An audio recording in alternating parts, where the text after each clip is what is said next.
Voilà. Parfait. Donc tous les médias FNAF de S à pas fait. Voilà. Comme ça on trie bien. Parce qu'il y en a clairement que j'ai pas fait. Et est-ce que j'ai déjà mettre tous ceux que j'ai pas fait et que je vais expliquer que c'est. Déjà ça, je sais pas ce que c'est. Bye Popo, enfin j'ai l'impression que je connais. Mais que c'est pas un jeu FNAF. Genre je sais pas ce que c'est, j'ai pas l'impression que ce soit un jeu FNAF, mais que ce soit en mode c'est un jeu qui regroupe plein de licences et qui genre a plein de petits mini-jeux, mais il y a FNAF dedans. Du coup ça et Arcade, ça c'est Inconnu au bataillon. Ça c'est FNAF AR, donc c'est sur le téléphone, c'est sorti à peu près en même temps que la mode des Pokémon Go. C'est vraiment FNAF dans la vraie vie. J'y ai pas joué, je peux pas te donner un avis dessus. Ça a l'air bien sans plus, voilà. C'est de ce que du peu que j'ai vu. C'est juste par contre il y a énormément de personnages. Il y a vraiment énormément de personnages, dont des reskins. Hein. En vrai ça vient un peu de là, genre les jouets FNAF que vous voyez, genre les FNAF Statue de la Liberté ou des trucs comme ça. Ça vient de ce truc là. Et je sais que ça développe de ouf. Shadow Bunny, ça donne une réponse sur ce qu'il est. Et je crois que la réponse est pas fou, comme à chaque fois que FNAF essaie de répondre à un truc. Threadbare, c'est un DLC de Hellpointed.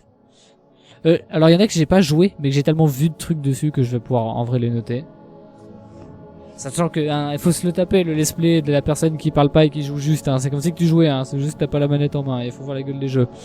Du coup je vais quand même signaler les jeux que j'ai pas joué, entre guillemets. Et ça c'est Help Wanted 2. Pas fait du coup, hein, parce que juste pas fait. Ouais, j'aimerais bien le tester.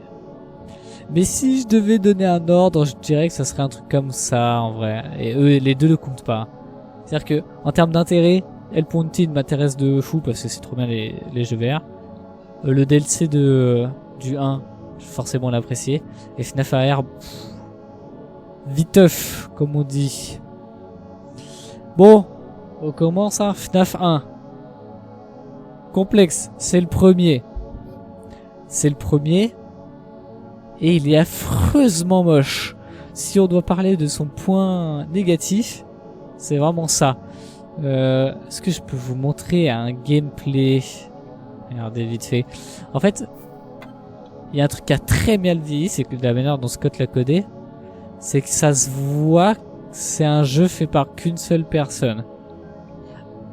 Mais pour encore une fois, enfin fait par une personne et tout, quand même, c'est vachement no death, no commentary, old. Ouais, voilà. Alors attendez. Mais ouais. Son défaut, il est moche. Alors attendez, si je cache l'écran, c'est parce que je cherche, hein. Ne vous inquiétez pas. La musique est pas trop forte, attendez, parce que si jamais... Hop là.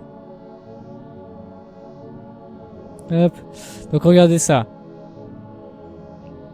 En vrai, son point positif, c'est que... Enfin, je dirais... D'abord, je dis c'est négatif. C'est que regardez genre comment le jeu est moche. Et surtout, ça se voit que c'est la manière dont il l'a codé. La caméra, elle est dans un cylindre et le cylindre, il tourne quand on veut bouger. Genre, je trouve que ça se voit cet effet-là. Donc pour moi, ça serait son principal défaut au 1. Et pourtant, la qualité est à fond. Hein. Genre là, le jeu est réellement comme ça. J'ai dit qualité? Non, non. Son principal défaut, voilà. Il est très très moche. Après, encore une fois, FNAF, ça a 10 ans. On est en 2024 et il est sorti en 2014, dev par un mec. C'est moche pour du 2014. Mais le but, c'est pas... Enfin, le mec pensait pas qu'il allait percer avec, concrètement. Sachant que... attendez, je vais vous montrer ses premiers jeux. Il revient de loin. First... Scott... Cowton Game. D'ailleurs, c'est un peu marrant la diégèse de... Enfin, la diégèse, l'origine story des FNAF. Voilà. Donc ça, c'était les tout premiers jeux que le mec faisait. Ça, je n'ai aucune idée de ce que c'est. Ça doit être vraiment son tout premier. Puis après, il a fait ça. Et les gens lui disaient que ça faisait très peur et que c'était très moche. C'est vrai. Puis après il a fait ça, qui recommence déjà un peu plus à ressembler à FNAF. C'est un petit jeu d'aventure. En vrai il a l'air très sympa, pour de vrai. Il a l'air vraiment assez sympa. Ça me fait penser à le jeu avec l'alien. T'es un alien, tu dois libérer tous tes potes. Parce que t'apprends que dans l'usine dans laquelle tu travailles, l'usine de bonbons, ils veulent faire des bonbons à vous, genre la race alien. Donc en vrai j'aime énormément le style. Mais pourquoi c'est déjà un peu mieux visuellement, c'est parce que... Enfin mieux. C'est toujours moche, mais le moche est bien utilisé, ça fait peur. Parce qu'il a compris en vrai, les gens lui ont dit que tes jeux sont moches, ils font peur, et il t'a dit bah oui. Oui c'est vrai, et du coup il a commencé à faire des jeux un peu plus... sur l'esthétisme de l'horreur on va dire. Même si là c'est pas horreur, juste que l'ambiance est spéciale. Là le petit robot là le petit personnage on le retrouvera dans d'autres jeux FNAF. Du coup voilà. Les gens lui ont fait la critique que ces jeux étaient moches et qu'ils se faisaient très peur, du coup il s'est dit qu'il allait faire des jeux d'horreur et le premier qu'il a fait c'est FNAF 1. Donc gros défaut, il est moche. Vraiment c'est le défaut principal. Deuxième, il est un peu dur en vrai. Mais encore une fois, il pensait pas qu'il allait devoir en faire d'autres et que ça allait autant buzzer. Du coup il te dit bah je le fais. Puis voilà, genre ça sera mon jeu quoi. J'en ferai pas d'autres. Donc il est un peu dur mais ça va. Du coup, je peux pas le mettre dans C. Parce que les points positifs, c'est que l'ambiance est trop cool. Le jeu est trop bien. C'est le premier FNAF game. C'est devenu une catégorie un peu, hein, les jeux où tu surveilles une caméra et que tu te fasses pas casser la gueule. Genre, il a donné naissance à tellement de fan games que là, j'ai même pas les noms. Hein. J'ai même pas les noms. Et en plus, il posait... Encore une fois, c'est ça qui est trop cool avec celui-ci. C'est que le jeu se suffit à lui tout seul, même encore aujourd'hui. Parce qu'il avait toujours pas prévu de faire de suite, hein. Enfin, je pense pas. Dans les scénarios, il avait clairement dit que, genre, il avait fait le 1 et puis voilà, quoi. Il espérait pas forcément. Il espérait que ça marche, mais pas au point de devoir faire plein de suites. Bon, il a peut-être abusé, il en a fait peut-être un peu trop, mais bon. Donc voilà. Il a posé les bases de son lore, qui sont intéressantes, qui se suffisent à elles-mêmes, et genre, c'est simple. Et même la technique pour les chercher, c'était le début des secrets et tout, c'est ultra intéressant en vrai. C'était vraiment trop cool cette période. Genre le jeu se suffit clairement à lui-même. L'histoire c'est juste vraiment qu'il y a un tueur. Il s'est fait attraper. Enfin il a tué 5 enfants dans le resto, c'était un employé. Il s'est fait attraper mais personne ne sait où sont les corps. C'était vraiment l'histoire que tu découvrais en cherchant. Et du coup toi tu comprenais que si les animatroniques veulent mettre des gens dans les robots, c'est parce qu'ils veulent tester des trucs, parce que le tueur c'est là où il a caché les corps. T'as des affiches qui dit que le restaurant va fermer parce qu'il y a du mucus qui coule des animatroniques. Tu comprends tout en fait. Le lore suffit à lui-même. Il y a un mec qui a tué des gosses, il a caché les cadavres dans les robots, il s'est fait attraper, personne ne sait où est les corps, mais par contre les robots vont pas bien du tout. Donc ouais, pour toute l'ambiance, le gameplay original, et bah voilà, je dirais que c'est un B. C'est vraiment... Il est bien, mais avec les yeux d'aujourd'hui, ça se fait pas dire qu'il est trop moche. Mais en vrai, voilà, pour moi, B c'est la moyenne, C c'est pas bien, A c'est bien, et S c'est vraiment... il pourra pas faire mieux pour moi, S. Et on va essayer d'être objectif. Parce que moi, il y en a un que je mettrais S, mais qui est... Enfin, il est pas S, quoi. Il est pas S. Puis, FNAF 2. FNAF 2 est arrivé, le trailer était cool. 2 fois plus d'animatroniques. Le bâtiment est 2 fois plus grand. Beaucoup d'animatroniques en termes de design que j'aime beaucoup. Mais on va commencer par les points négatifs. Déjà, je sais pas combien de temps il est sorti le jeu. Je crois qu'il est sorti à peine 1 an après le premier. Le 1 avait buzzé de fou. Et il s'est dit let's go. D'ailleurs, pendant le trailer, tout le monde pensait que ça allait être la suite du 1. Le trailer montrait tout. Quand on lit l'histoire, au final, non. Le 2. Il est joli. Vraiment, déjà, alors joli. On s'entend. Il est plus joli que le 1.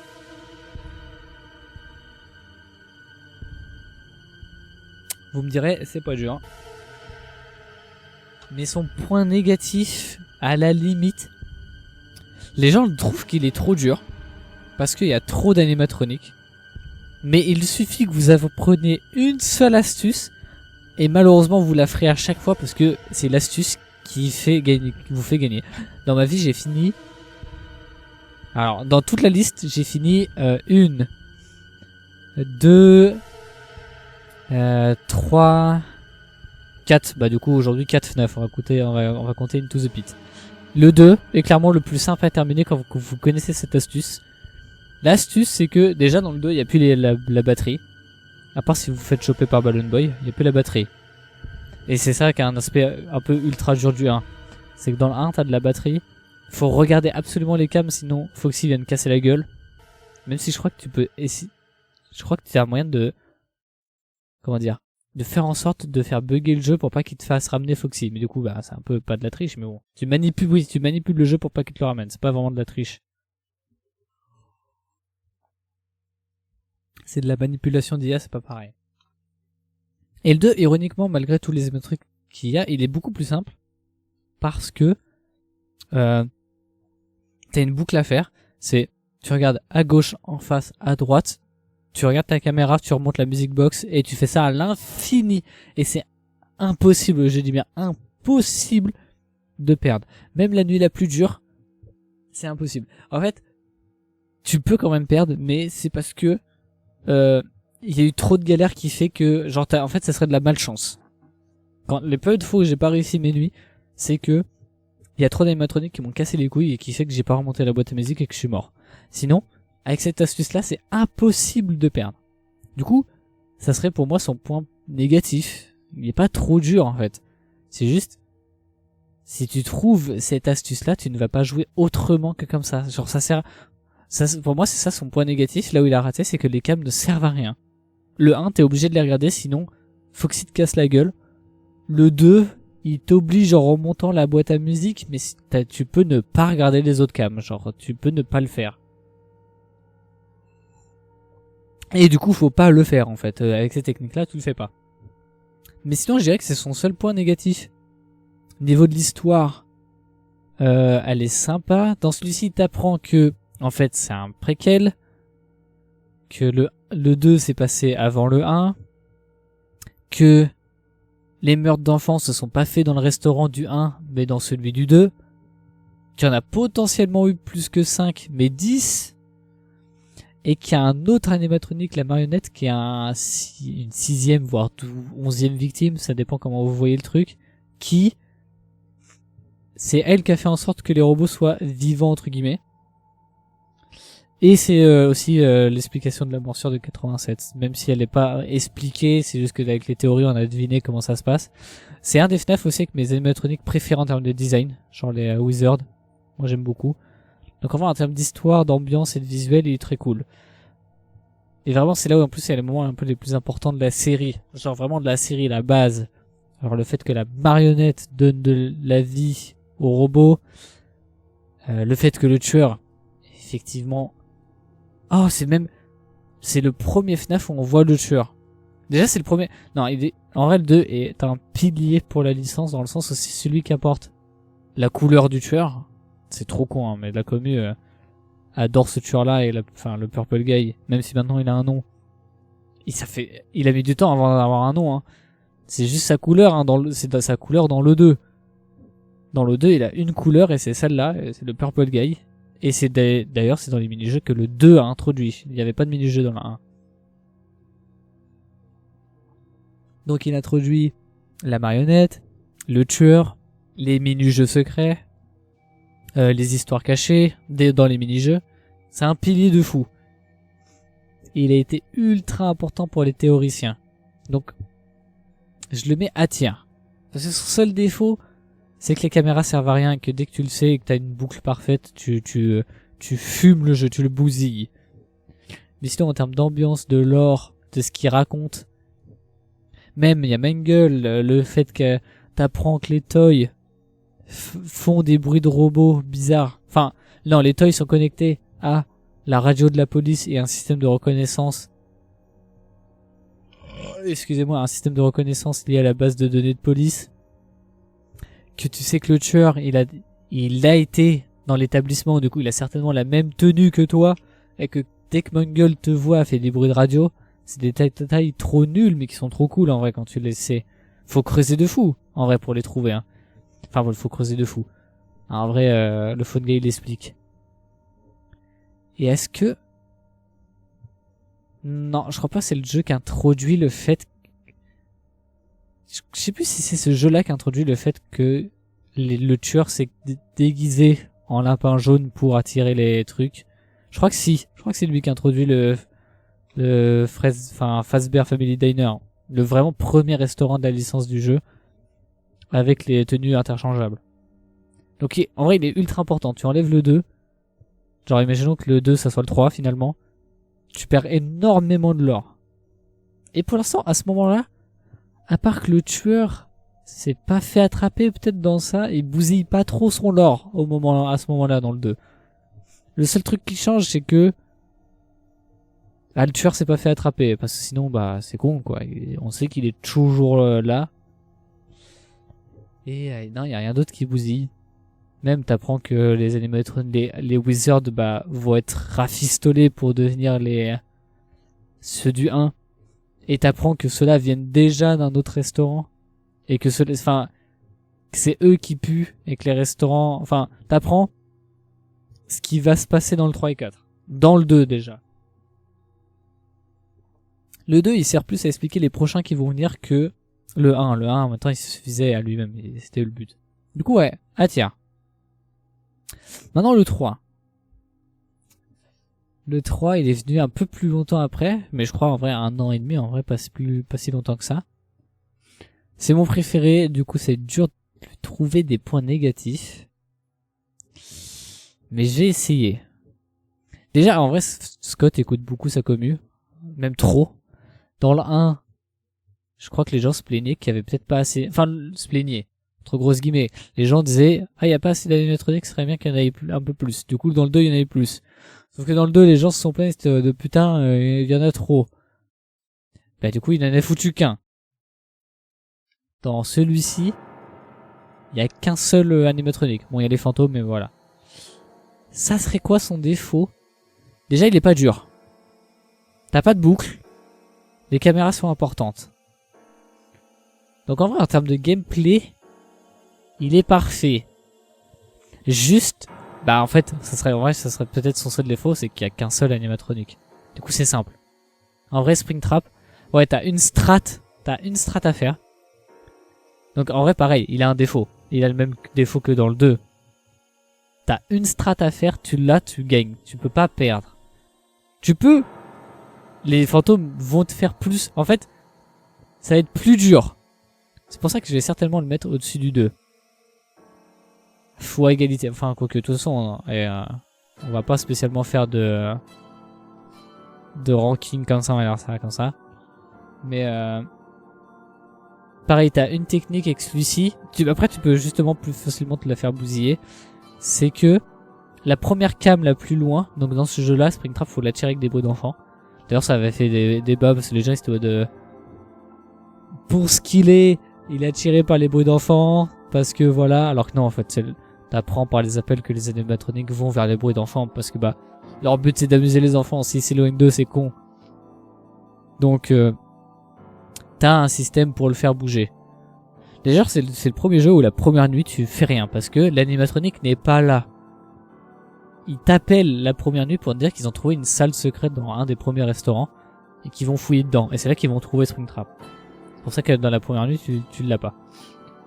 Mais la strat, c'est vraiment, tu vas à la cam la plus loin et tu spams l'appel comme ça, il y reste. Tu fermes les vents parce qu'il y a des vents qui peut, comme presque toutes les, comme dans FNAF 2, il y a des vents, mais plus complexes, elles sont un peu plus labyrinthiques. Et tu peux fermer pour pas qu'il y voyage.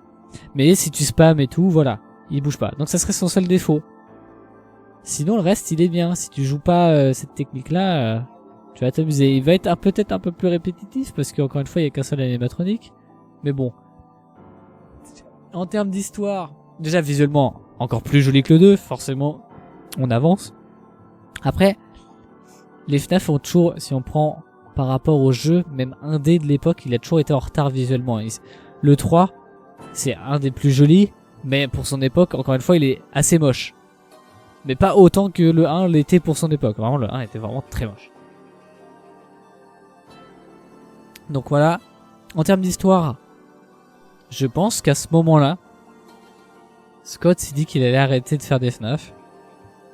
Parce que, en fait, il y a plusieurs timelines dans les FNAF. Soit tu suis que le 1, soit tu fais le 1, 2, 3, soit le 1, 2, 3, 4, soit tout plus Histoire Location, et Fazbear Simulator, et Ultimate Custom Night. Soit tu fais tout plus Help Wanted, ou soit tout plus Security Breach. C'est pour ça, à partir du 3, la timeline peut s'arrêter. Parce que l'histoire du 3, ça te montre ce qui est arrivé au tueur. C'était un peu la seule conclusion qu'il n'y avait pas eu. Dans le 1, on apprenait qu'il s'était fait enfermer, mais dans le 2, finalement non. Du coup, il est toujours en liberté.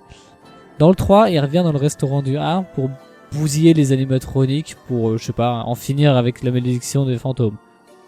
Sauf que ce con se fait avoir par son propre piège et se fait bousiller lui-même dans un de ses costumes.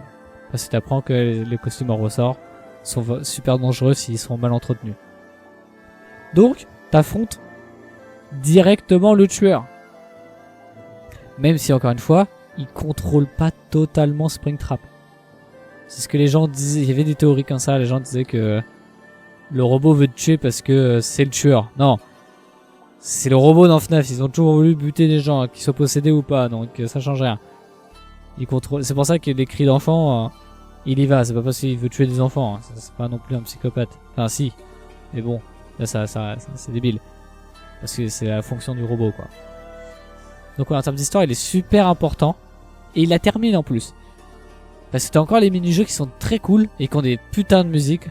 Enfin, des putains. C'est des musiques classiques, quoi. Genre, le Like des Signes ou des trucs comme ça. Mais elles sont remixées, elles sont très très cool. Et puis voilà, genre, c'est la fin, en fait. C'est vraiment la fin. Je pensais vraiment que c'était parce qu'ils voulaient tuer des enfants. Non, non. La fonction des robots, c'est d'aller vers les bruits d'enfants.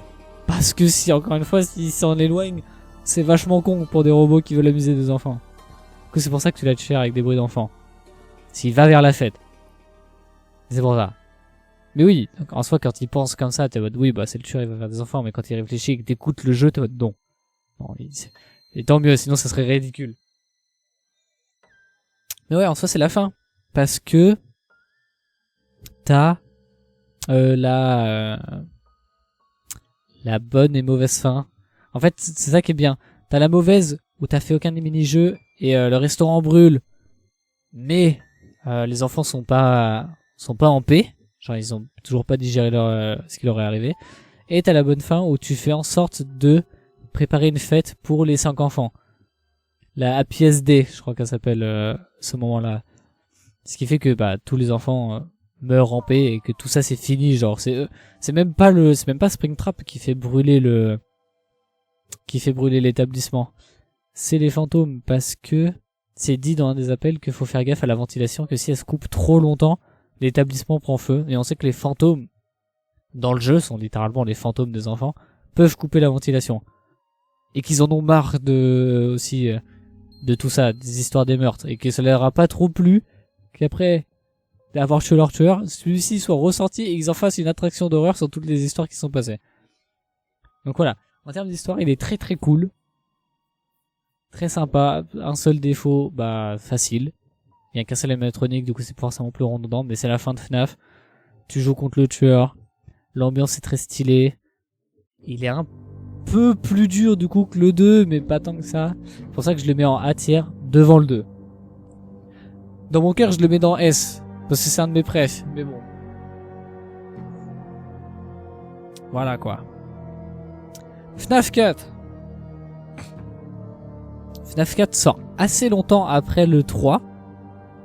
Ce qui me fait dire, et ce qui fait dire à beaucoup de gens, que Scott s'était prévu de s'arrêter au 3, même si dans la fin du 3 tu vois que Springtrap en fait il a pas brûlé Parce qu'en fait, tu vois que les objets qui sont pas brûlés vont être revendus aux enchères et tu vois qu'il y a Springtrap dans le fond, tu vas être bon. Mais ça peut être juste un petit clin d'œil, enfin c'est vraiment très secret, donc voilà. Sachant que le 4 ne le concerne pas du tout. Donc le 4, si je devrais dire son défaut, et je trouve qu'il en a un, mais il est tellement tout petit, c'est pas vraiment un défaut. C'est un défaut pour les gens qui aiment pas, qui s'en battent les couilles de FNAF. C'est les phases mini-jeux que tu dois te taper. Et encore, c'est parce qu'il faut que je lui trouve un défaut. Hein. Sinon il n'en a pas, c'est vraiment juste pour tous les streamers, enfin les gens qui veulent jouer à du FNAF et qui s'en battent les couilles de l'histoire. Je peux comprendre que ça peut faire chier de se taper une interact à chaque début de nuit. Par contre, c'est le FNAF ultime. Celui qui a magnifié le gameplay de tu vas à des endroits pour surveiller si des choses viennent vers toi et tout. Et qu'il est très répétitif aussi. Mais ça, c'est en fait, c'est le problème du gameplay de base. Si le concept de FNAF, c'est tu bouges pas. T'es sur une chaise, tu bouges pas et tu fais en sorte que genre tout vient pas vers ta gueule pour venir te casser la gueule. Ça va être forcément répétitif, tu bouges même pas. T'appuies que ça, c'est un point and click en fait. Et les point and click peuvent être répétitifs. Donc la répétitivité, c'est pas un défaut que je donnerais aux jeux FNAF. Même s'il y en a certains qui le sont de fou quand même. Ah, le 2, si t'as la bonne astuce, voilà. Il fait bien peur sa race. Bah justement, c'est vraiment tous les points négatifs des autres jeux. Tu les effaces et tu gardes que le positif et t'en fais un jeu, c'est le 4. Le son est très faible. En fait, il se base sur le son. Très ironiquement. Alors que les 3 FNAF sont tous basés sur la vue. Tu regardes les caméras. T'as du bruit pour un peu t'indiquer où est-ce qu'ils vont, mais c'est pas important. Tu peux... FNAF, franchement, tous, tu peux jouer sans son. Il y en a, ça va être un peu plus chiant. Genre le 2... Non, même pas en plus. Là, les 3, tu peux jouer sans son. Le 4, c'est impossible. Tu n'as pas de casque, tu ne peux pas jouer au 4. C'est impossible. Parce que, là où il est trop fort, c'est que tout est bas. Tout est très très très très bas. Mais tout, même les trucs importants. Du coup, t'es obligé d'augmenter le son. Soit tu fais ça, soit t'es très attentif. Dans les deux cas, si t'augmentes le son à fond et que tu te prends un screamer, bah tu vas avoir peur. C'est normal, ton son il est à fond. Mais si, dans l'autre cas où t'as pas augmenté ton son, mais que t'es attentif de fou, quand tu vas te prendre un screamer, tu vas avoir un arrêt cardiaque. Parce que, bah, quand t'es attentif, voilà. Donc, cette idée est trop bien. Les visuels des robots sont trop cool. Les Nightmares, c'est pas mes préfs. Mais franchement, ils sont pas loin. Il est très joli. Très joli. Pour un FNAF, parce que, encore une fois, pour un jeu indé de son époque, il est pas spécialement beau. Mais bon, c'est un FNAF. Ouais, qu'est-ce que je pourrais dire? Non, il est cool. Et les interacts, après, l'histoire répond à un truc sans tout détruire. Ça qui est bien. C'est très rare dans un FNAF. Hein. Le 1, enfin, il y a que le 2 qui a détruit un peu des trucs, mais en même temps, il se base sur un jeu qui n'était pas censé avoir de suite, donc c'est logique. Le 4 casse presque rien. Il t'introduit... En fait, le 4 répond à qui est Golden Freddy. Parce que dans tout le jeu, tu comprends que Golden Freddy est un fantôme.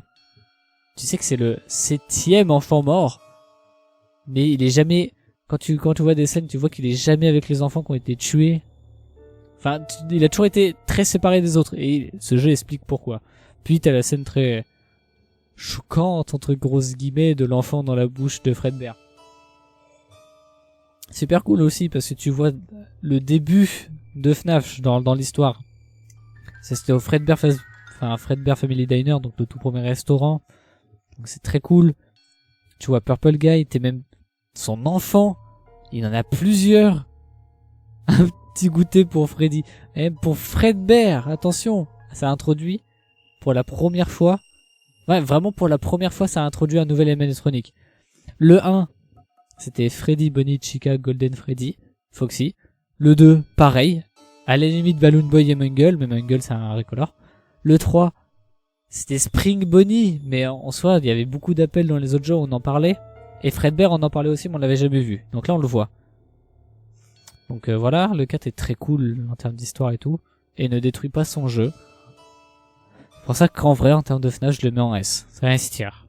C'est le meilleur FNAF. Si vous voulez faire un FNAF qui vous fait peur, dont l'histoire peut être cool.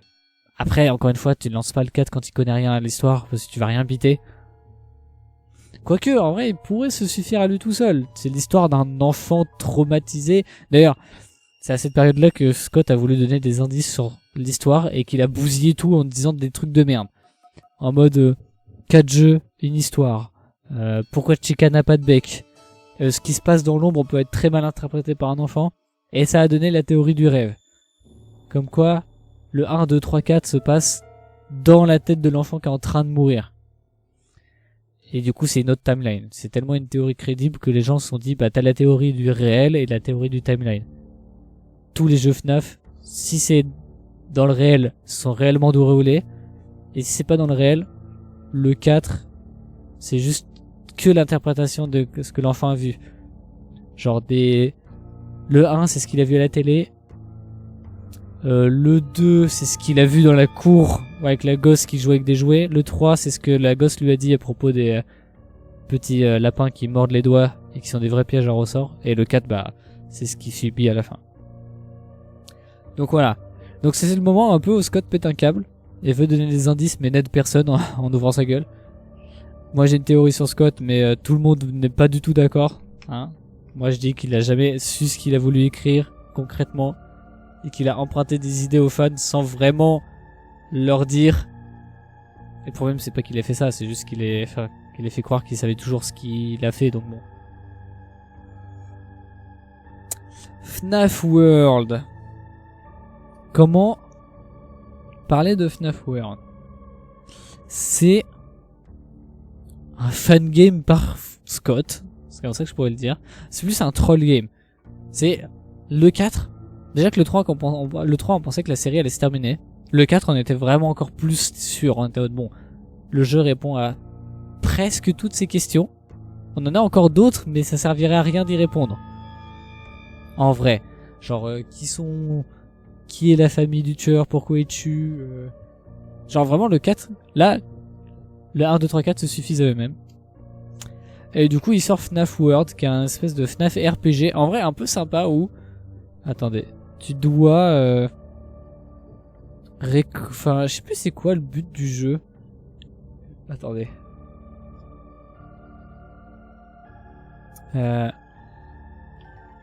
Enfin, en vrai, c'est juste un fan game par Scott. En vrai, concrètement, je pourrais pas le décrire autrement. Point négatif, il est un peu long. Ça aurait peut-être dû s'arrêter. Ah, ça, on va y revenir. Point négatif, il est peut-être un peu long, mais c'est vraiment son seul point négatif, en vrai.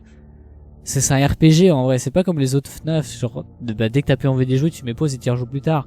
C'est sympa, tu peux collecter plein de mobs. T'as des références. T'as ses premiers jeux. Enfin, non, en vrai, il est cool. Pour ce qu'il est, c'est un FNAF RPG troll. Très sympa. Seul défaut. Allez, là, c'est pas vraiment un défaut de gameplay. Moi, en vrai, j'y joué longtemps, en vrai. Hein. Je viens de dépenser. Parce que en vrai, tu peux level up tes persos. Tu peux leur apprendre des attaques. Alors, le jeu est vraiment très sympa. Et même dans le jeu, t'as des trolls game. Genre Space Freddy. Je sais plus, attends. Ouais, Space Freddy, voilà, t'as ça. Ça, c'était dans ce jeu-là.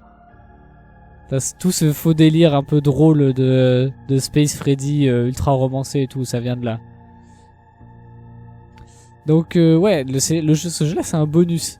Par contre, là où il est un peu dérangeant, c'est qu'il rajoute du lore et il est canon.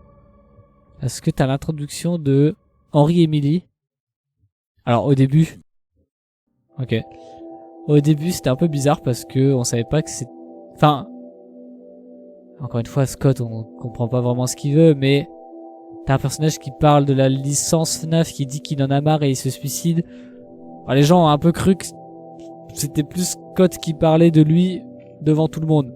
Même si c'est en vrai c'est un peu je pense ce qu'il avait fait à ce moment là en vrai. C'est juste ultra bizarre. Mais en fait c'est Henry Emily. Ça tu l'apprends plus tard parce que c'est le créateur originel des robots qu'il a perdu sa fille. Et il fait pas chier, c'est juste que il parle de certains trucs où il est un peu chiant en termes de lore. Maintenant, ça servait à rien d'en rajouter.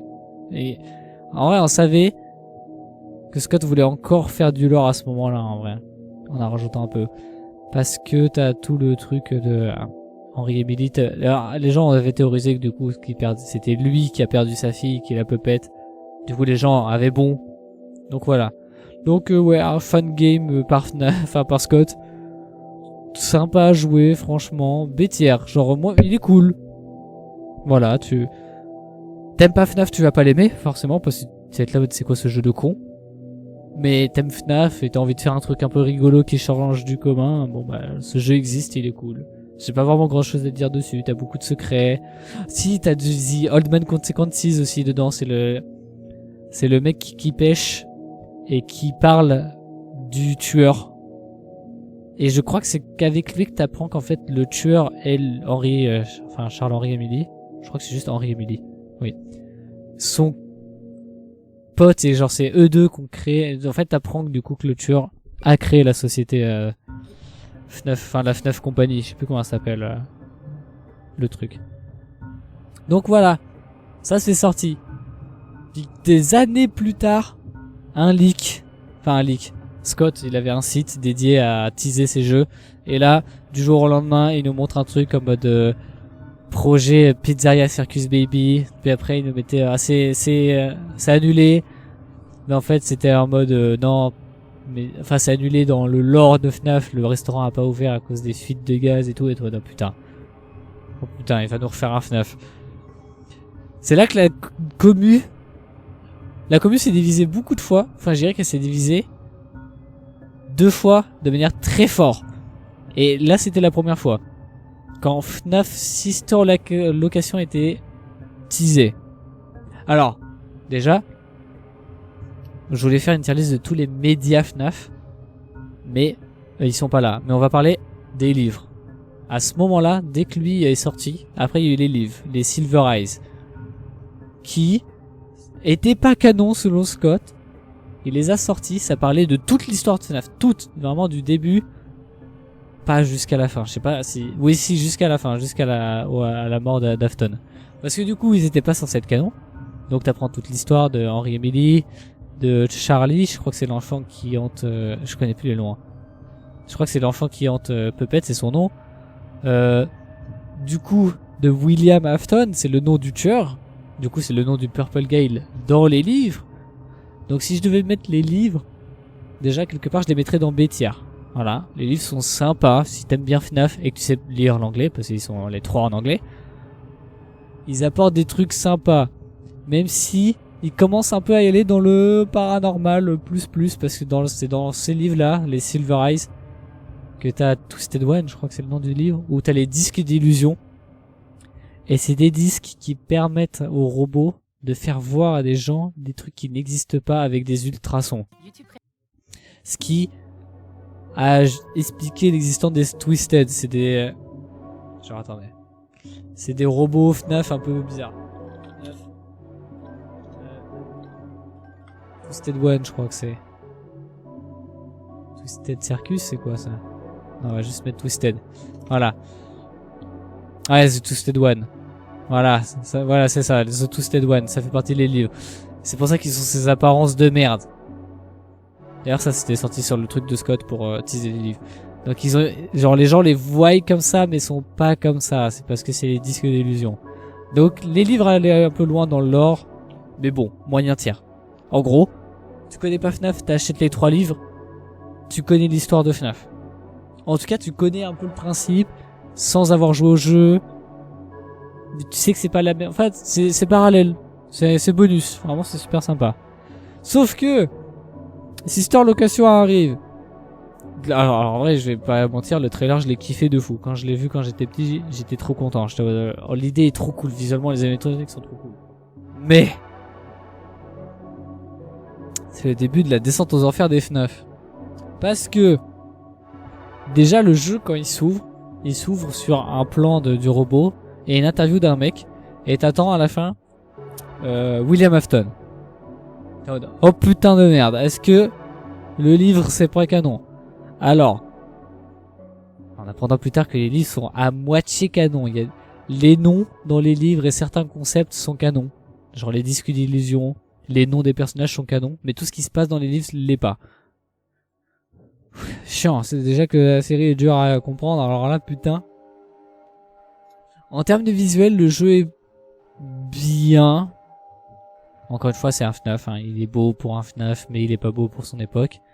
Par contre, en termes de gameplay, c'est là que Scott a voulu arrêter de faire des jeux où tu restes sur place. Sauf qu'il est extrêmement nul. C'est un Into the Pit en pire. Vous trouvez que Into the Pit était pas laxiste? Sister Location, c'est pareil en pire. Dans le sens où si tu ne fais exactement pas ce que le jeu veut que tu fasses au millimètre près, tu meurs. Ah, tu meurs. Là, je parle qu'en termes de gameplay. Ouais. J'y ai joué. En termes de gameplay. Parce que, putain, le moment de Ballora où tu dois tourner les Springlock. Franchement, je sais pas comment tu fais. C'est le passage où la plupart des gens ont abandonné le jeu, hein, de toute façon. Hein. Il est trop dur. Le moment où tu répares... Le moment où tu répares... comment ça s'appelle? Putain. Baby. Pareil, au millimètre près.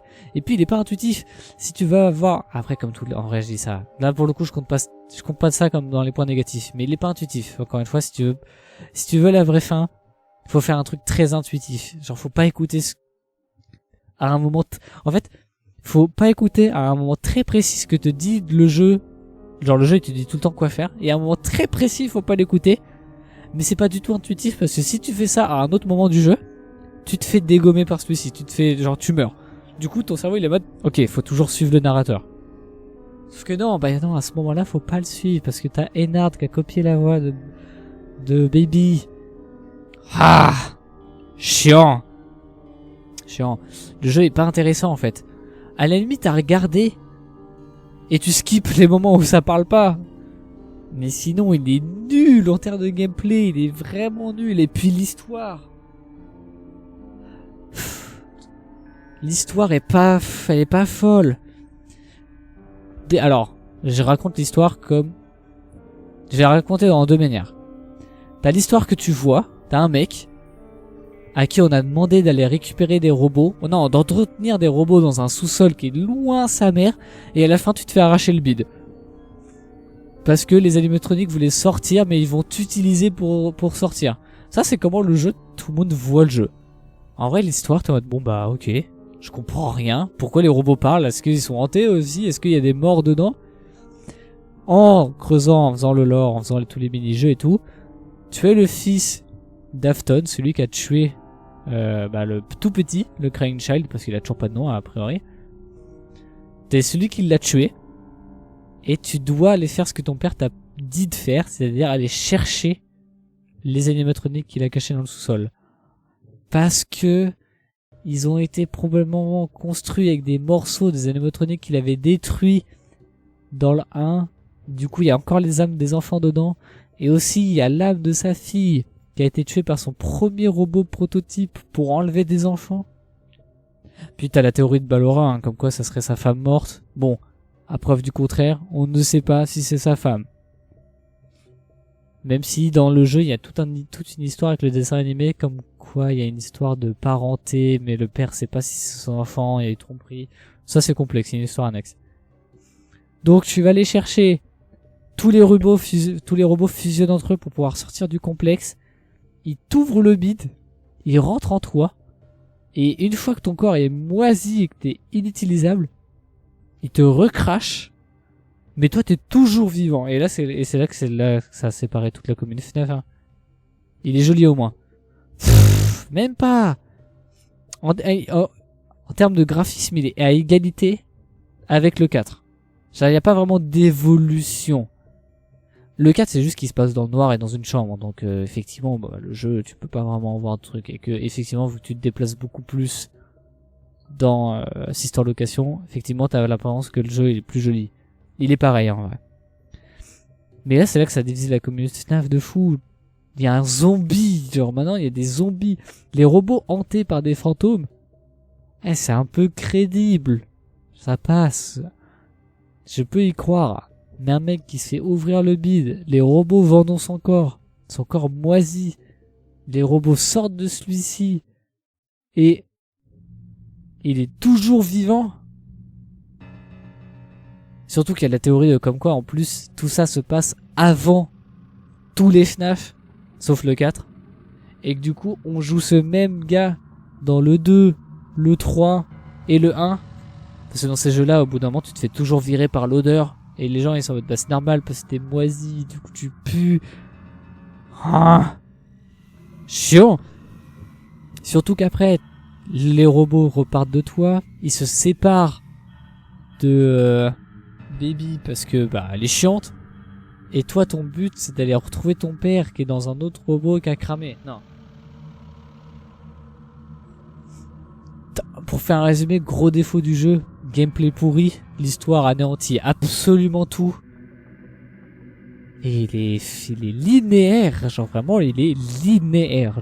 C'est comme si que, je vais faire un résumé, c'est comme si vous faites un jeu de rôle et si vous faites pas exactement ce que les MJ voulaient que vous fassiez, ils vous butent.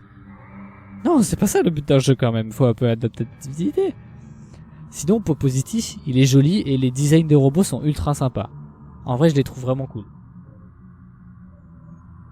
Funtime Foxy, Ennard, Baby, non, ils sont vraiment cool. Mais ce sont vraiment son seul point positif. C'est pour ça que je vais le mettre dans C. Genre, c'était bien sans plus, ça commençait à être bien, très bien, glow up de fou et bam, on redescend. Parce qu'il a voulu changer un truc, mais il a trop changé. Tu peux renommer le live en je suis sur Sister Location. J'avoue, j'ai pas changé le titre de live, mais flemme, vas-y, de toute façon, déjà il est 30, donc je suis censé couper le live, mais on a presque fini. Mais c'est le pire. Bon, ça, c'est un des pires FNAF. C'est pour ça qu'il sera que là. C'est parce que hors FNAF, c'est même pas un jeu amusant à faire. Et en FNAF, c'est un jeu qui est horrible parce qu'il détruit absolument toute l'histoire qu'il a construit et qui commence à introduire des trucs. Déjà que les livres introduisaient des trucs, bon. Voilà. Hein. Puis on a Custom Night. Custom Night, c'est gratuit de Sister Location qui fait du FNAF, mais dans Sister Location, c'est-à-dire une caméra et tu jettes les animatroniques. Et franchement, déjà il est très beau. Là pour le coup, ça vraiment c'est un beau FNAF. Même pour son temps, il dépasse pas les autres jeux quand même. Hein, faut pas abuser, mais il est là, il est joli. Donc ça, c'est vraiment le premier FNAF joli. Il est dur. T'as pas de strat où tu peux ne... En gros, faut vraiment tout utiliser. Il est vraiment très sympa. C'est vraiment un FNAF classique caméra, mais très réussi. Et du coup, avec les animatroniques de Sister Location, en plus de ça. Donc franchement, rien que pour ça, c'est un A tiers. Si vous voulez faire un FNAF caméra, c'est le meilleur, c'est celui qu'il faut faire. Et il est vraiment très cool. Il y a très peu d'animatroniques, entre guillemets. Surtout qu'en plus c'est la Custom Night, du coup c'est vous qui choisissez ce que vous foutez dedans. Non, il est cool. Seul truc, attention, hein, il a voulu un peu rajouter de l'or. Et il essaie de dire que ce qui se passe dans le 4, en fait c'est pas un rêve. Ça a vraiment existé parce que t'as la peluche du 4 avec un Toki. Sachant que dans le 4, la peluche parle. Et que t'as des caméras de la chambre du 4. Surtout que ça a donné 1 milliard de théories fumeuses. En mode, en fait, le 4, les robots existent. Et Mike... Non, ça, celle-là, je vais pas le dire. La théorie que ça a amené, c'est que le gosse est pas mort et que son père le surveille. Enfin, surtout que tu trouvais une map de Sister Location du jeu. Mais avec la chambre dedans, en mode, la chambre est dans le sous-sol, sachant que l'ascenseur descend pendant je sais pas combien de minutes. Donc, doucement. Ça, son seul point négatif, c'est arrête de parler de l'histoire, ferme ta gueule. T'es un DLC gratuit, et t'es vraiment cool pour un DLC gratuit. Donc, meilleur FNAF caméra. Puis, on a Pizzeria Simulator. FNAF, FFPS. Lui, franchement, point négatif, je lui en trouve pas. Franchement, pareil, c'est comme... Non, même pas. C'est comme le 4, je lui trouve pas de point négatif. Après, est-ce que de là, je le mettrais en S? Ah si, point négatif, à la limite. Les phases de nuit, les phases FNAF sont nulles. Du coup, voilà, c'est ma raison de pas le foutre en S. Les phases FNAF sont nulles.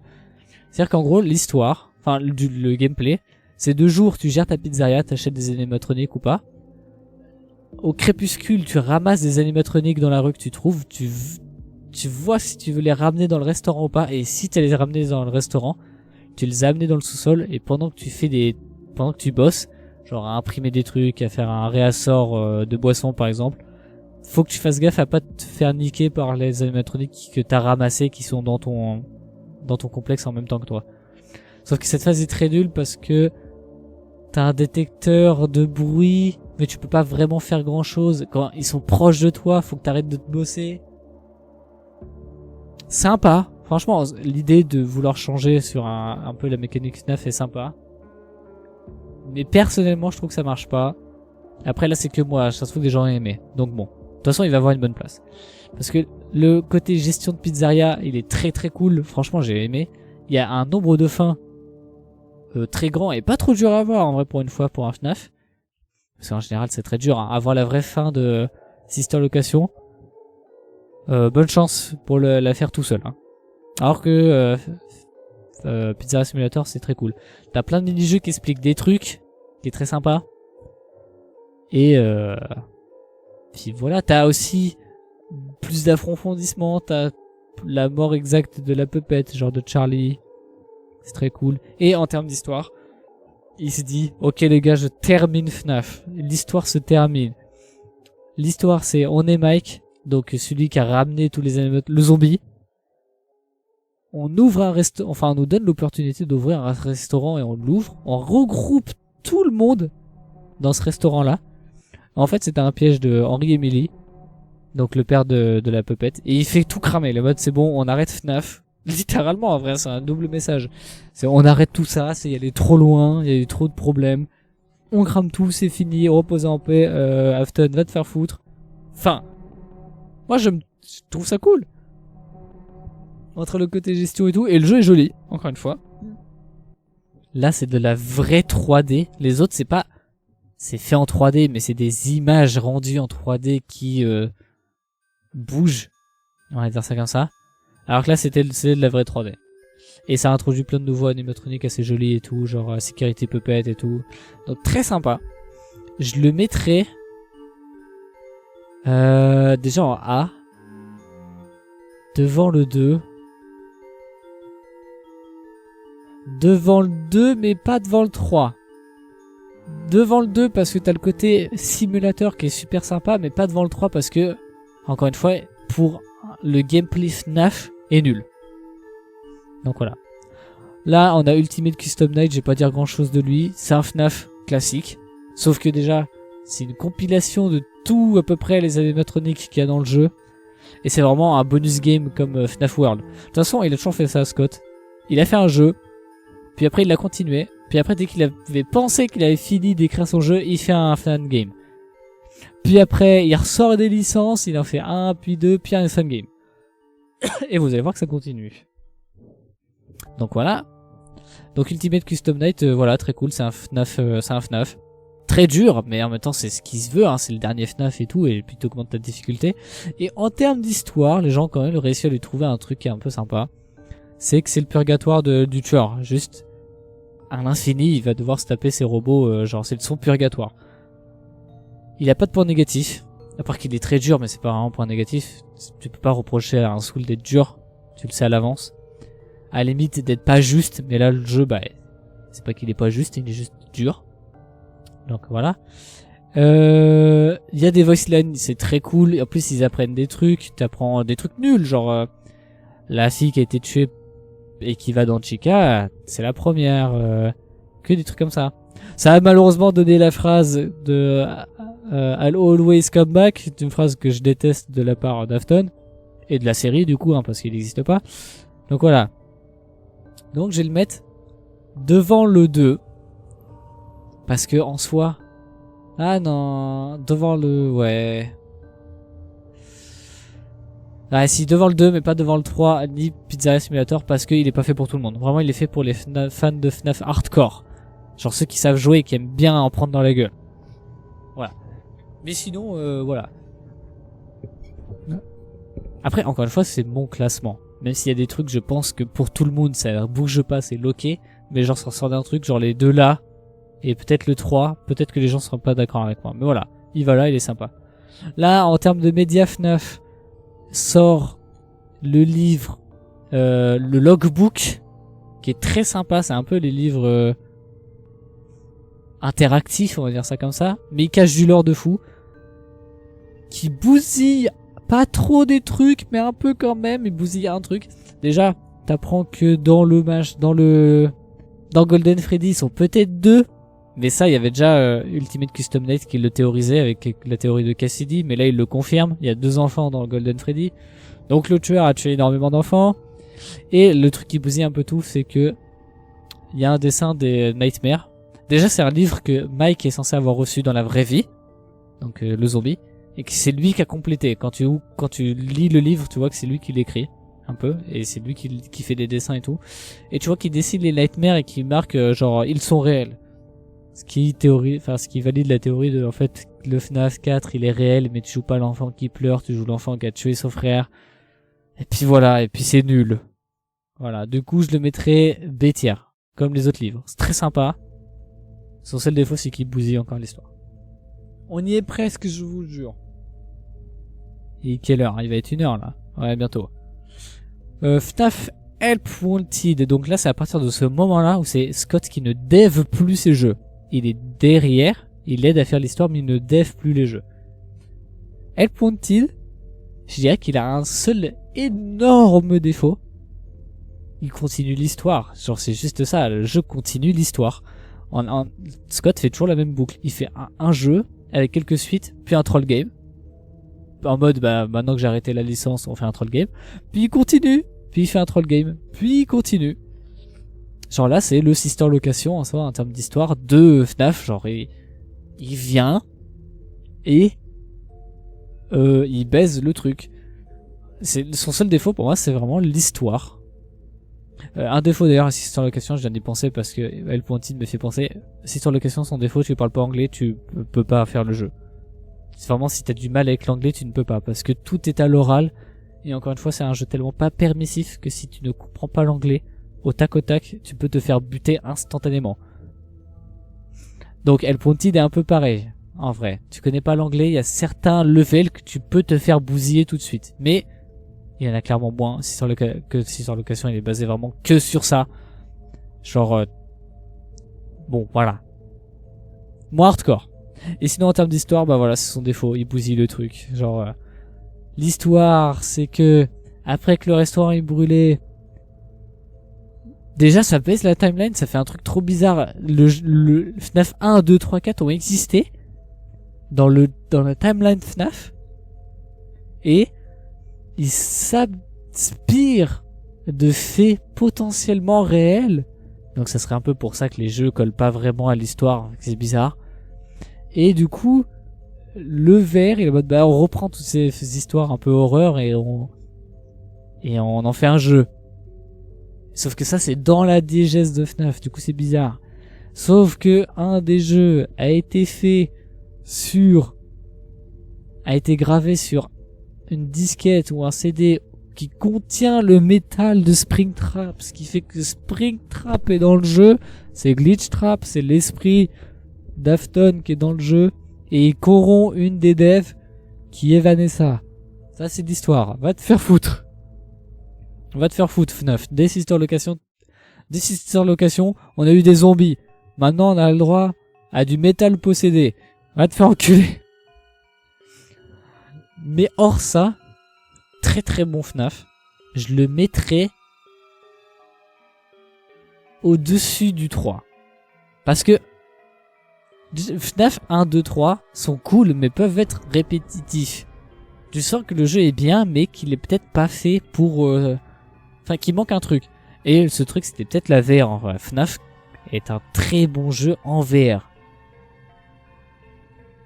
Et je le mets en dessous de Custom Night parce que Custom Night, vraiment, c'est un FNAF parfait. Même pour PC, il est très bien. Alors que le 3, 2 et le 1, ah, il manque peut-être un truc. Et du coup, c'est la VR. Et c'est pour ça qu'il est trop bien. C'est un jeu à se mettre sous la dent. Il est très, très cool. Tu peux le faire sans connaître les FNAF ou leur histoire. Il est très sympa. Et il a une très bonne rejouabilité. Et là, voilà, Security Breach. Le deuxième crash où la communauté s'est séparée encore plus. C'est là où l'histoire va y aller encore plus loin. Son défaut. Je vais commencer par ses points positifs pour une fois. À peu près joli. En vrai, ça va. Même si pour son époque, pour le coup, Custom Night était vraiment beau. Il était normal pour son pour son époque, mais Security Breach moins. Non, il était quand même moche pour un jeu de son époque. Donc son point positif, son atmosphère, enfin son visuel, son chara design. Genre le chara design du jeu. Les robots, je les aime pas, mais ils ressemblent pas à d'autres robots. Genre ils sont encore nouveaux, ça vraiment encore des nouveaux designs. Il y a des nouveaux robots que pareil j'aime pas, mais leur concept est sympa, genre Eclipse, Sun, Moon, sympa. Mais ça serait son seul point positif. Ses points négatifs, quand il est sorti, une blinde de bugs, le jeu est pas si beau que ça. Il est long pour rien, il est vraiment long pour rien. Alors, en fait, le problème des FNAF 3D, genre Sister Location, Security Breach et Into the Pit, quand c'est pas un FNAF où t'es assis sur ton siège et tu fais des allers-retours, enfin, c'est pas assis sur ton siège et que tu checkes pas les caméras, c'est que tu fais un nombre d'allers-retours hallucinant. C'est un truc de fou. En point positif, j'ai oublié les musiques. Mais ça, c'est un point positif de tous les FNAF. Tous les FNAF ont des trop bonnes musiques. Sauf Into the Pit, du coup, mais voilà. Into the Pit, c'est le seul où j'ai pas vraiment aimé les musiques. Mais sinon, tous les FNAF ont des très bonnes musiques.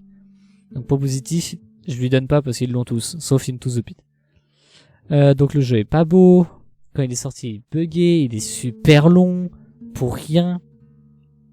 Tu fais que des allers-retours. Pas trop permissif. Il est très linéaire en vrai. Il est pareil, comme Sister Location. En fait, pour moi, Security Breach et Sister Location en 3D.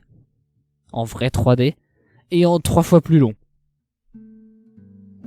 Parce que pareil, en fait il a les mêmes défauts que Sister Location. Il encule l'histoire. Parce que l'histoire, la société a été rachetée. Ils ont construit un gigantesque complexe de pizza. Ça n'a aucun sens. Et c'est le Pizzaplex, mais ils l'ont construit au-dessus d'un cimetière indien. Non, mais au-dessus de l'ancien restaurant qui a brûlé. Il va faire plus cliché. Et Vanessa, qui est maintenant possédée un peu par Springtrap, essaye de le ramener à la vie. Les autres, pas rien à brûler en fait. Tous les animatroniques sont toujours vivants et hantés. Freddy, il est hanté mais gentil, mais tu sais pas pourquoi. Genre d'un coup, il est devenu le rédempteur. Genre, je sais, ok. Tout ce qu'a fait Henry Emily n'a servi à rien parce que Henry Emily se suicide. Hein. Il brûle le restaurant et il se donne la mort. Donc triste, genre vraiment tu peux effacer tous les trucs d'avant. Non, il y a trop de défauts. Il a vraiment beaucoup trop de défauts. Mais là où Sister Location a trop de défauts, très linéaires, très nuls, je vais quand même le mettre en B-. Parce que déjà il est 2 fois plus long que Sister Location. Encore une fois, Sister Location, tu l'achètes, tu perds ton argent. Security Breach, il y a des gens qui l'ont apprécié au moins. Sister Location, vraiment. Hein. Sister Location, il y a des gens qui l'ont apprécié, je comprends vraiment pas. Security Breach, je peux comprendre, mais de loin. Vraiment de très loin. Je peux comprendre. Mais je comprends. Mais ouais. Dommage. C'est ça que je dirais de Security Breach, dommage. Ils ont voulu changer la licence. Mais ils ont trop fait d'erreurs. Ils ont rien appris de Sister Location. Ils ont fait les mêmes erreurs. Ils ont bousillé l'histoire. Le jeu est pas fun à faire en vrai. Pour avoir les bonnes fins, bon, c'est comme toujours dans FNAF, mais voilà. Mais bon, les musiques sont cool, mais ça, toutes les musiques des FNAF sont cool, et les designs de robots sont quand même assez originaux, en vrai, hein. C'est un point, en vrai, c'est là où il est très fort, en vrai, c'est que, regardez tous les FNAF qui étaient sortis avant lui, et les robots sont toujours nouveaux. Bon, il y en a certains, t'as un peu l'impression que c'est des fans de FNAF qui ont rajouté leurs robots, genre Monty et la Wolf, je sais pas comment s'appelle l'autre. Bon, ça fait rajouter, mais en même temps, on va pas tout le temps faire les mêmes. Donc voilà, B-. Ruine. Alors là, en termes de médias, il y a les FNAF Fazbear Fright qui sort. Donc c'est des petites nouvelles d'histoire qui sont pas canons, mais en fait si, ils sont canons, et c'est dedans qu'on a Into the Pit, c'est dedans qu'on a les poissons bunny qui dévorent un enfant et qui le remplacent. C'est dans celui-ci qu'on a de la face goût qui, avec la dent d'un enfant qui s'est pas arraché, le remplace. C'est là qu'on a le chien robot qui tue un mec. C'est là qu'on a la meuf qui se transforme en gâteau parce qu'elle a soufflé. Non, parce qu'elle a fait un truc qu'il fallait pas faire parce que c'était pas la tradition. C'est tiers. C'est tiers en dessous de Sister Location. C'est de la merde, je comprends pas. C'est les chairs de poule modernes, mais ni effrayants et nuls. Genre, c'est trop, c'est nul, c'est nul. C'est des chairs de poule nulles sur l'univers de FNAF. C'est littéralement pour faire de l'argent, ces livres. C'est tout.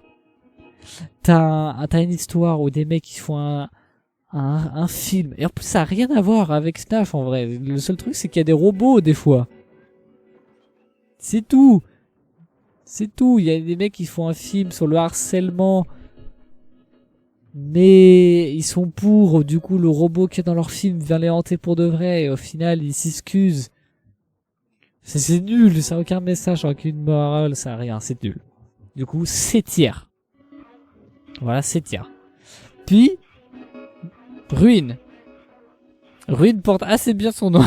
Non, Ruine, son seul défaut, c'est l'histoire. En vrai, c'est l'histoire. C'est Security Breach un peu mieux. Il est toujours trop long, toujours trop linéaire, mais il s'améliore.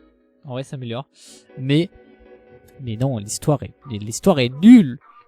En fait, l'histoire, vu que ça a pas plu aux fans, le fait que Afton soit pas mort, en fait, oubliez, il est mort. C'était pas la vraie fin. En fait, c'était le Mimic. C'est un robot qui a la capacité de copier à la perfection les comportements humains. Et il s'est fait passer pour lui. Non. Non. Mais bon, vu qu'il est un peu mieux que Security Breach, je vais le mettre là. Il reste quand même moins bien que FNAF 1. FNAF 1, il a une ambiance de fou. Mais non. En plus là, on t'introduit au monde AR, donc le monde à réalité virtuelle, mais il agit un peu dans la vraie vie. Oh ta merde, l'histoire est... Non, c'est bon. Juste en termes de gameplay, le jeu est plus joli, et moins linéaire, et moins long, mais il l'est quand même un peu, voilà. Donc là, en termes de média FNAF, on a les phases... Enfin, Tale of the Pixaplex, que j'ai pas eu le temps de lire. Donc je les mettrai en pas lu. Mais c'est des livres qui sont pareils, hein, c'est plein de petites histoires. Et je crois qu'elles sont pas folles, parce que pareil, elles introduisent le mimique, mais c'est maladroit, donc... B-. De ce que j'ai vu, B-, mais j'ai pas lu. Puis on a le film. Pareil, le film, résumé rapide, B-. T'aimes pas FNAF? Enfin, tu connais pas FNAF? T'as de grandes chances de pas aimer le film, parce que c'est pas un bon film. C'est pas que c'est un film FNAF raté, c'est que c'est un film pas bien. Mais pas catastrophique, il est pas bien. Du coup, B-. Et quand tu connais FNAF, les gens étaient contents du film. En fait, il est trop fan service. C'est on a fait un film pour les fans. Pour les fans et ce qu'ils ont dans leur porte-monnaie. En gros. Et on va faire des suites parce que ça a marché de fou. J'ai pas à faire le cinéphile. Même en étant, genre, à l'inverse, pas fine bouche, mais... Mouah, le film est pas fou. B-. Et du coup, là, dernier truc FNAF sorti en termes de médias, Into the Pit, qu'on vient de faire. Point positif, on va commencer par ça. Joli. Point négatif. Linéaire. Linéaire de fou. Putain, qu'est-ce qu'on a fait des allers-retours. Pas permissif. Et le gameplay, c'est tout le temps pareil. J'ai passé mon temps à me cacher. Genre, en fait, c'est répétitif de fou. C'est fou. C'est vraiment, ça colle à la peau de FNAF. Répétitif. Et les seuls jeux qui sont bons, ils le sont pas trop. Et encore, hein. Regardez, le top 3 des jeux FNAF. Le top 3, si on prend E3 là. Il est répétitif, il l'est pas. Sur le top 3, il y en a qu'un seul qui l'est pas. Sinon, il l'est pas tant que ça en vrai. Mais un peu forcément, mais un peu moins. Bah, il l'est même d'ailleurs. Il l'est pas tant que ça. Il l'est pas. Enfin, pas répétitif. Ouais, voilà. Il l'est de fou. Donc bon, c'est un truc qui colle de fou à la peau de FNAF, je sais pas pourquoi. Sachant que, encore une fois, ils ont fait la même erreur. C'est un FNAF où tu n'es pas collé devant les caméras, linéaire, mais du coup, il a ces défauts-là. Il est linéaire, répétitif, chiant. C'est horrible, la série FNAF. Dès que tu fous pas FNAF devant une caméra et des trucs comme ça, le jeu est linéaire, répétitif, chiant, tout le temps. Genre, c'est la malédiction, c'est pas possible. Putain de jeu. Et c'est tout. Et puis l'histoire. Moi je sais c'est quoi l'histoire. Hein. Into the Pit. Parce que c'est les premiers livres FNAF. Ice, petite histoire. Hein. Pas B pour moi. B-. Bon, franchement il sera là. Voilà. Ouais, on va save. Let's go. Non, tu sais quoi, je vais même pas le B. Je vais mettre C là. Parce que franchement, on va mériter. Non, c'est plus. Parce que, en vrai, il est trop répétitif. En vrai, j'ai passé 70% de mon gameplay caché. Mais, il est un peu marrant. Il y a du dialogue et des trucs comme ça. Du coup, c'est pas Sister Location. Il est mieux. Mais j'ai passé mon gameplay caché. Et à courir. Ou à me faire tuer. Parce que j'ai pas été ultra assez réactif. Il est répétitif. Et l'histoire est nulle. L'histoire des livres. Alors je me rappelle plus de la fin en vrai. Je sais plus c'est quoi la fin dans les livres. Mais une piscine à boules qui te fait remonter le temps. Et quand tu remontes dans le temps, t'es dans les anciens restos. Mais là tu te fais attaquer par Spring Bonnie avec son disque d'illusion. C'est pour ça qu'il arrive à prendre l'apparence de notre père et à tromper tout le monde. Et qui fait un bruit horrible. C'est les disques d'illusion. C'est ce que j'ai dit, c'est les disques qui émettent un bruit strident mais qui te fait voir ce que tu veux. Dommage. C'est comme ça que je résumerai celui-ci. C'est dommage. Genre dommage qu'ils aient pas réussi. Hop là, on download l'image. Parfait. Donc voilà, dommage. Répétitif de fou. Y a que le visuel qui sauve le truc. C'est tout. Très court, 20 balles, c'est vrai, très court pour 20 balles. Comme Sister Location, trop cher pour ce qu'il était. Mais Sister Location reste le pire. Franchement. Donc voilà. Je l'ai fait, c'était sympa. Je l'ai fait, c'est comme faire le marathon FNAF. Je l'ai fait, enfin le marathon FNAF, faire le marathon Zelda. Je veux tout faire. Bon, il y en a que je vais clairement pas faire, mais je veux en faire le plus possible parce que je veux pouvoir critiquer la série à juste égal, pas en mode je critique la série et on me dit mais t'as pas joué, tu peux pas dire, et là tu te retrouves con parce que c'est vrai. Non. À part Security Breach et Ruin que j'ai noté mais que j'ai regardé en entier en walkthrough, c'est les deux seuls que j'ai pas fait. Tout le reste j'y ai touché et longtemps, j'ai joué plus d'1 heure. Donc je peux vraiment les traiter. Et puis je suis le truc FNAF, donc bon. Donc voilà, dommage. Into the Pit. En vrai, c'était sympa quand même. Je l'ai fait en live, mais parce que je l'ai fait en live, je l'aurais fait tout seul. Vraiment tout seul. Pff. À la limite, en vocal sur Discord, à le streamer à mes potes. Mais je me serais fait chier. Donc voilà, ma tier list FNAF actuelle. J'ai vraiment tout dit. Je vous ai fait un putain de résumé sur l'histoire de développement de cette putain de série. Que je n'aime plus. Je suis fan en vrai, hein. Je vais toujours me considérer fan. Mais je l'aime plus, la série. Il y a eu un divorce psychologique. C'est plus ça.